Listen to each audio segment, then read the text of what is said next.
తిరుపతిలో 4 రోజులు, తిరుమలలో 3 రోజులు సేవ రావడం వల్ల తిరుపతిలో 4వ రోజు సేవ కంప్లీట్ చేసుకొని అందరం తిరుమలకి స్టార్ట్ అయిపోయాము. తిరుమల అయితే నైట్ టైం చేరుకున్నాము. అంటే నైట్కే చేరుకొని సేవా సదన్లో రెస్ట్ తీసుకున్నాము.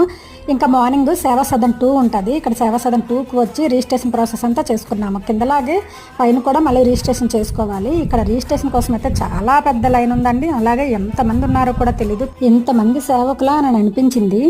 సేమ్ కిందలాగానే రిజిస్ట్రేషన్ ప్రాసెస్ ఆధార్ కార్డుని చూపించి రిజిస్ట్రేషన్ చేసుకున్నాము. కాకపోతే మనకు తిరుమలలో అయితే ఐడి కార్డ్స్ ఇస్తారు అండ్ అలాగే స్కార్ఫ్స్ ఇస్తారు. కిందన కూడా స్కార్ఫ్ ఇస్తారు, కానీ ఐడి కార్డు ఇవ్వరు. ఇక్కడ ఐడి కార్డు కంపల్సరీగా ఉండాలి.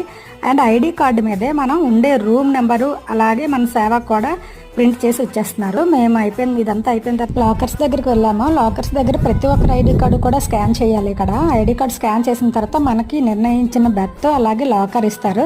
ఈ లాకర్స్ తీసుకొని లగేజ్ అంతా రూమ్లో పెట్టేసి సేవకు వెళ్ళిపోయాము. 12 నుంచి 4 వరకు కాజు కట్ చేయడం తిరుమలలో ఫస్ట్ డే సేవ వచ్చింది.